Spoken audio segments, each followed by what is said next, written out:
an economy has to deal with the debt. That's what we're seeing going on now in Greece.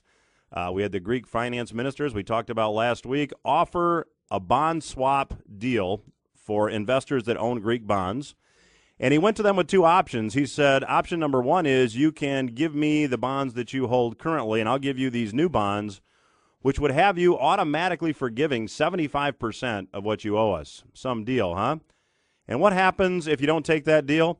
You're going to lose money, but those losses will yet be unspecified. So option number one is you lose money. Option two is you lose money.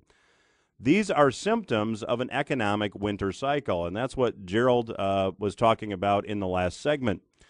Now, there was an article published this past week on CBS News.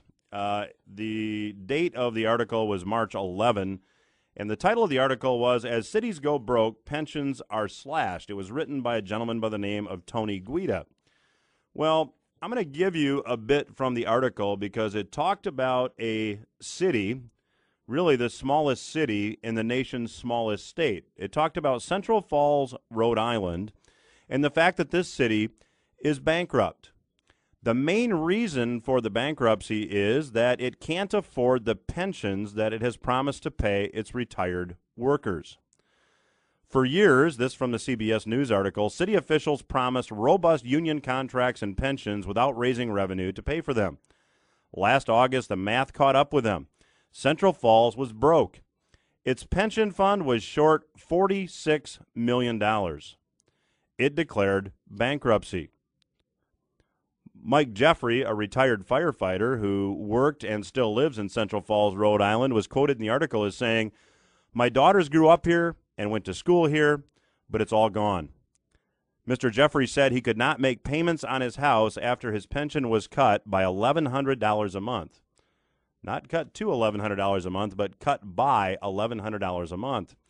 Mr. Jeffrey, according to the article, is now living in a small apartment and has pictures of the house that he lost hanging on the walls. Mr. Jeffrey said, "We were all born here, we were raised here, we work for the city.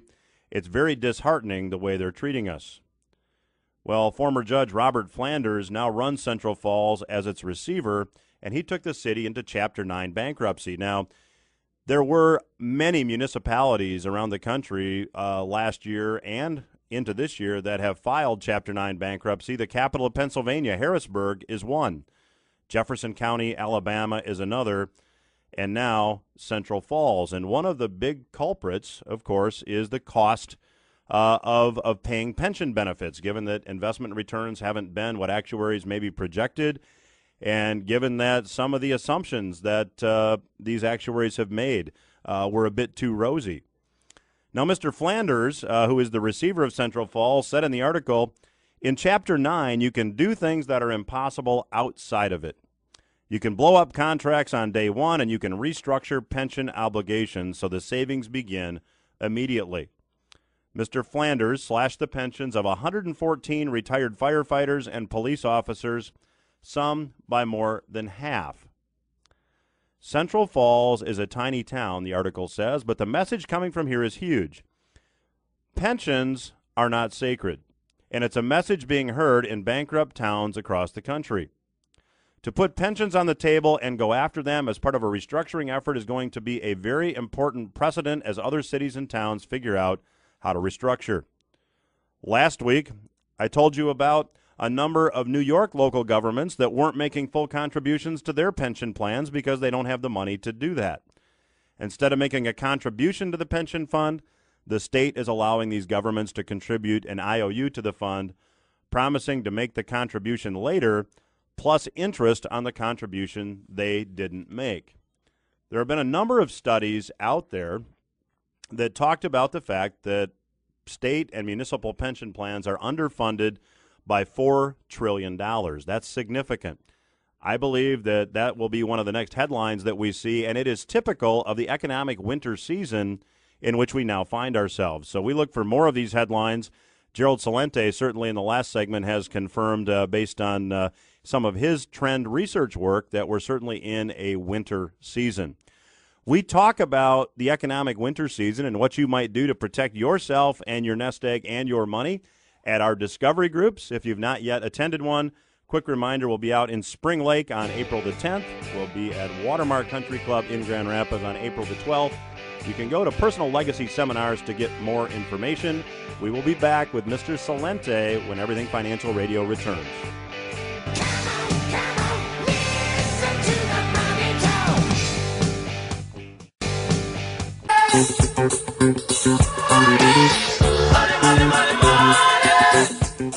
Welcome back to the Everything Financial Radio Show on the Legacy Radio Network. We are privileged today to be chatting with Mr. Gerald Celente, publisher of Trends Journal newsletter. And Gerald, in your most recent Trends Journal, which I had the pleasure of just reading yesterday, you write about the possibility, in your view, of a bank holiday. Can you explain your prediction and rationale? Sure, Dennis. Go back to 2009. You remember how difficult the financial landscape was after President Obama got elected. And anybody could do this. You go on to YouTube and put in Joe Biden's name and John Corzine. If anybody forgot who John Corzine was, he's the guy that held up MF Global, former CEO of Goldman Sachs and Senator of New Jersey and governor. And there's Corzine Biden campaigning for Corzine in June of 2009. Now remember, Obama comes into office in January of 2009. And here's Biden saying to everybody that wants to listen that the first measure of order that came up, the new Obama White House, was whether or not to call a bank holiday. And Biden even repeats it. He said, that's right, a bank holiday. This financial situation was so grim back then that they were talking seriously about calling a bank holiday. There's no holiday. You don't get your money out. And when you do get it out, it's worth less, according to what they've done in past bank holidays. They do value your currency. They did it in the United States in 1933 when they had the bank holiday and repegged the price of gold from $22 an ounce roughly to $35 an ounce, but made everybody sell it before they revalued it. So that meant you just lost your purchasing power by that amount.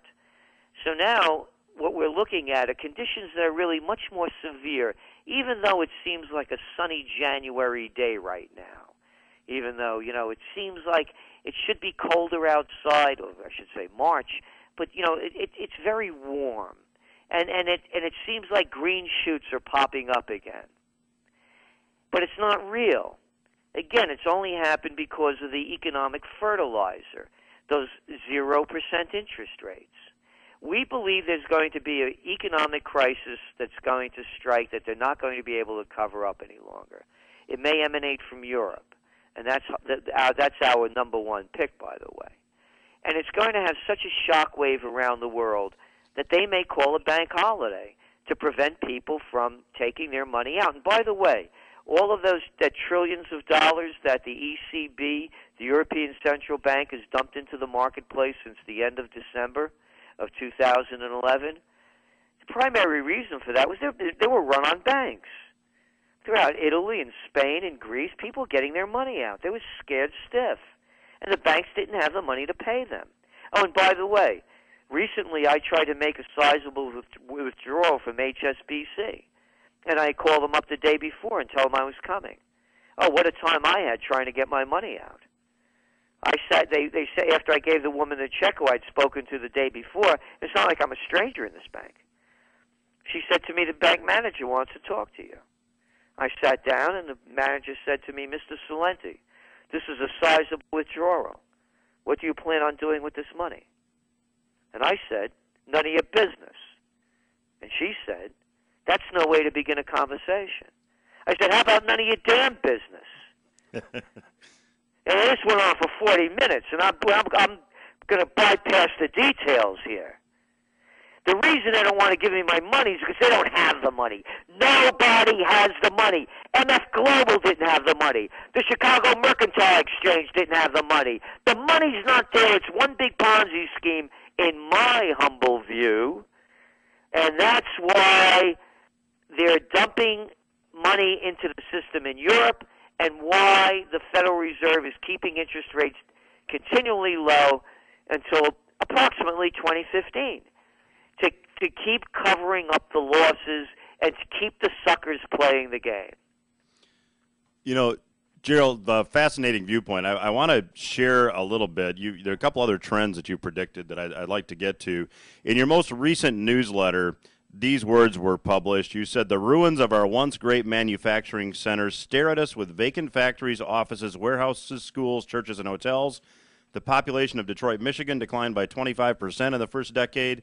You mentioned Gary, Indiana, Flint, Cleveland, St. Louis. 19% of housing stands vacant. You said the decimation of America's cities reflects the decimation of U.S. manufacturing.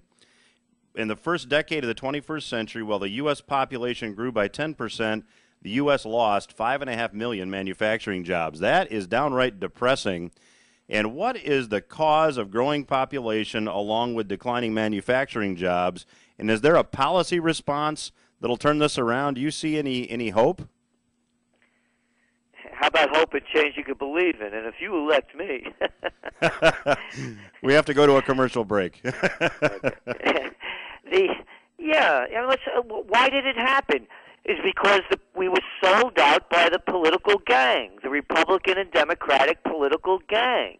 You remember those wonderful NAFTA plans and World Trade Organization, how they were going to create jobs? It's been a sellout.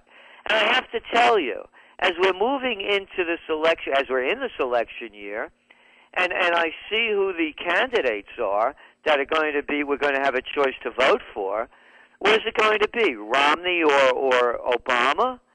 To me, and again, only speaking for myself, anybody that votes for a lesser of two evils deserves what they get. This is a time not to vote, because a vote for continuation of this policy will be a vote for the continuing decline of the country and the enslavement of the people that aren't members of the White Shoe Boy Club. It's as simple as that. The Republicans and Democrats have destroyed this country through their greed, through their arrogance. It's a gang of 535. Count them. That's how many there are. 535 Republicans and Democrats of this political mafia telling you how to tie your shoes, what's best for you, what you should do, what you shouldn't do. Now shut your mouth and give me your money. Oh, and by the way, I'm going to send your kids to war. So if people keep voting for this, there is no hope. The only hope, I believe, is direct democracy. Let the people vote. If we could bank online, we could vote online. I don't need some jerk like Romney, Santorum, Obama, Bush, Clinton, or the rest of them telling me that they're my leaders. They couldn't lead me across the street. Let me vote. And that's the only way out. We need to bring manufacturing back to this country. We need to break up big agriculture and big pharma. We need to break up the big chains that have put us into chains if we want freedom. If not, continue going the same way.